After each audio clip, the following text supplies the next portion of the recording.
सिंह सारोड और आप देख रहे हो वन आई न्यूज़ राजस्थान। मैं आज पहुंचा हूं भरतवा, जहां पर सदियों से एक मेला लग रहा है, जो देवनारायण जी का जो मेला लगता है। इस मेले की आप लोग विशेषता देखेंगे तो इस मेले के अंदर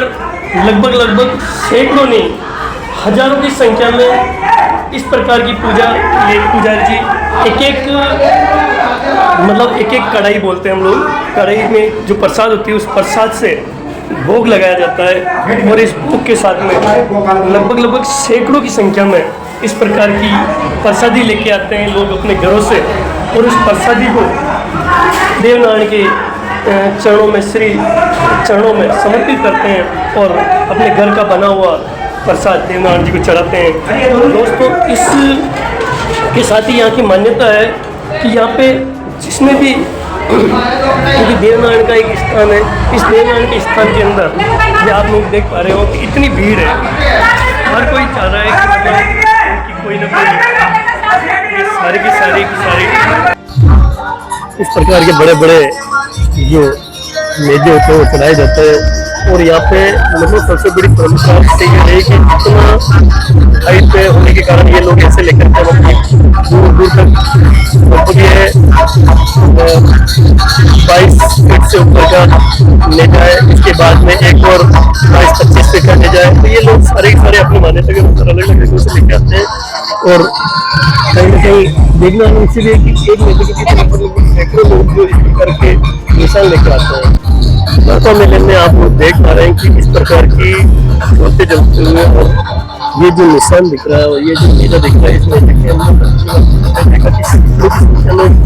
वो भी श्रद्धालु वगैरह होता है। पूरा का पूरा माहौल आप देख पा रहे हैं कि इस प्रकार यहाँ पे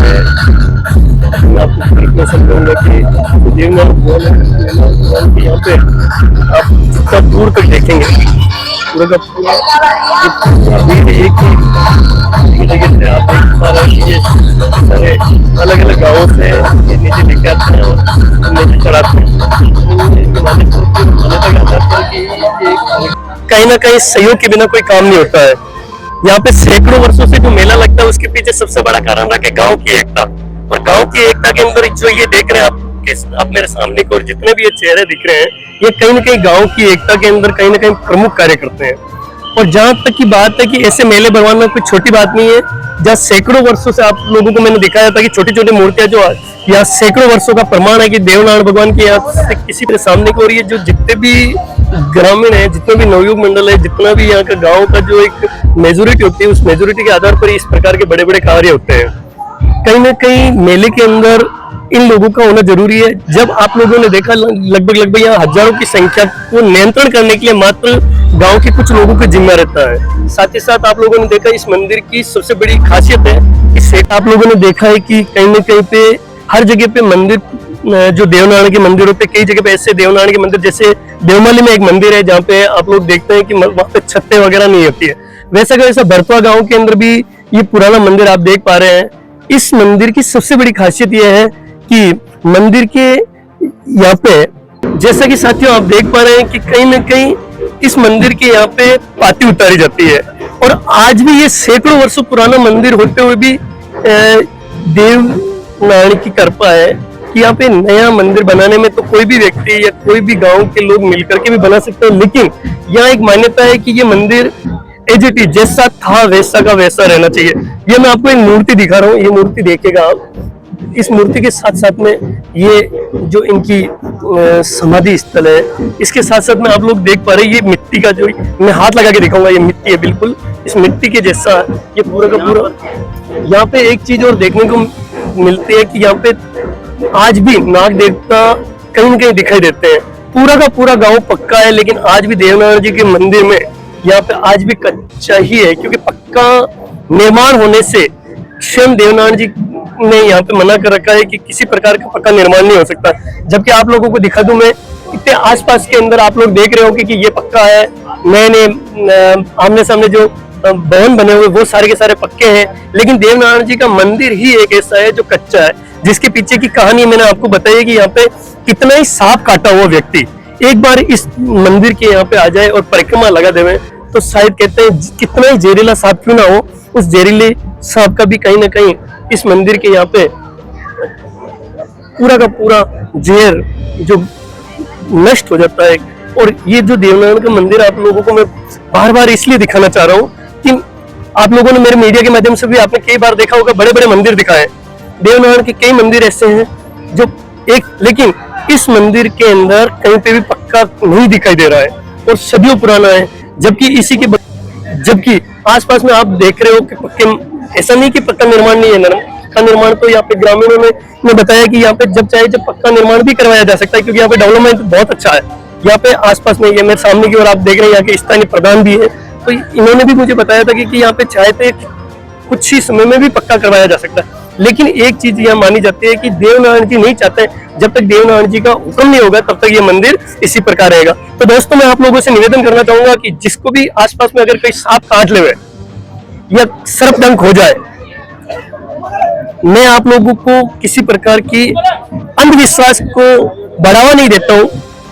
मेरे चैनल के माध्यम से अंधविश्वास को बढ़ावा नहीं देता हूँ, लेकिन कहीं ना कहीं इस देवनारायण जी के मंदिर के यहाँ पे सर्पदंश वाला कितना ही जहरीला सर्पदंश करने के बाद में भी इस मंदिर पर आने के बाद में उसका जहर नष्ट हो जाता है। मैं मेरे चैनल के माध्यम से एक बार फिर बता देता हूँ, मैं अंधविश्वास को बढ़ावा नहीं देता हूँ, लेकिन कहीं ना कहीं जो देवनारायण जी के यहाँ पे जो देवताओं का जो मंदिर है, इस मंदिर को लेकर के मैं आप लोगों को ये बता देना चाहता हूँ कि यहाँ पे वास्तव में कितना ही जहरीला सांप क्यों ना हो, वह पूर्ण रूप से तैयार हो जाता है। ये लगभग 20 से 25 फीट लंबे 20 से 25 फीट लंबे जो नेजे हैं, जो ध्वज है, इन ध्वजों को चढ़ाया जा रहा है। और कहीं ना कहीं मान्यता है कि आप लोग चारों तरफ देख पा रहे हैं, ये देखिए यहाँ पे इस प्रकार के इतना ही सर्पदंश किया हुआ हो, या कहीं ना कहीं आज भी आपको ये दुर्गा जी के यहाँ पे कहीं ना कहीं मान्यता है, सैकड़ों की संख्या में यहाँ श्रद्धालु आते हैं। और ये इस प्रकार के, ये जैसा कि देख पा रहे हो कि भी मैंने जो आपको मेले का नज़ारा बताया, ये गांव एक छोटा सा गांव है, लेकिन यहाँ पे मेले की व्यवस्था बहुत शानदार हो रखी है। मैं भरतवा गांव की बात कर रहा हूँ, आप लोग देख पा रहे हैं, ये भरतवा का पूरा गांव है जो ये पूरी इन पहाड़ियों में बसा हुआ है। और कहीं ना कहीं आप देख पा रहे हैं कि ये पूरा का पूरा एक गाँव है। इस गाँव के चारों तरफ लगभग 350-400 घरों की बस्ती है, लेकिन आप लोग देख पाते हैं दूर दूर से सैकड़ों की संख्या में यहाँ पे श्रद्धालु आते हैं। और लगभग यहाँ पे आज के दिन में आप लोगों ने देखा होगा लगभग कितने जो दर्शनार्थी है वह दर्शनार्थी दर्शन कर, आप लोग देख पा रहे हैं कि यहाँ पे दूर दूर से जो श्रद्धालु या दर्शनार्थी जो मेले में आते हैं, वो अपने जो चीर परिचित होते हैं, जो रिश्तेदार वगैरह होते हैं, उनके घर पे छतों पर बैठ करके या कहीं ना कहीं मेले का लुत्फ उठा रहे हैं। और ये दूर से ही देख रहे, क्योंकि बहुत ज्यादा भीड़ होने के कारण ये लोग वहां नहीं पहुंच पाते हैं, लेकिन अपने मिलने वालों के या अपने अपने घरों की छतों के ऊपर इस प्रकार से बैठ करके मेले का नजारा और मेले को देखते हुए कहीं ना कहीं इनमें आस्था का केंद्र है ये। और कहीं ना कहीं इनको देवनारायण जी के दर्शन के साथ साथ में ये आप देख पा रहे हैं इस प्रकार की पूरे के पूरे देवी स्थान बनते हैं। इस प्रकार के छोटे छोटे डॉलर्स जो आप देख पा रहे हैं, डॉलर चक्री झूले मेले का लुत्फ उठाते लोग चारों तरफ से आप देख पा रहे हैं कि ये सारे के सारे डॉलर चक्री मेले के अंदर जिस प्रकार इन लोगों ने जब ध्वजा चढ़ाया था, ध्वजा चढ़ाते समय ये पूरा का पूरा जो गुलाल है, गुलाल से रंगे पब्लिक की पूरी इस प्रकार की। नमस्कार साथियों, मैं राजू सिंह सारोट और आप देख रहे थे वन आई न्यूज राजस्थान। ऐसे ही ताज़ा अपडेट देखने के लिए बने रहिए वन आई न्यूज राजस्थान पर।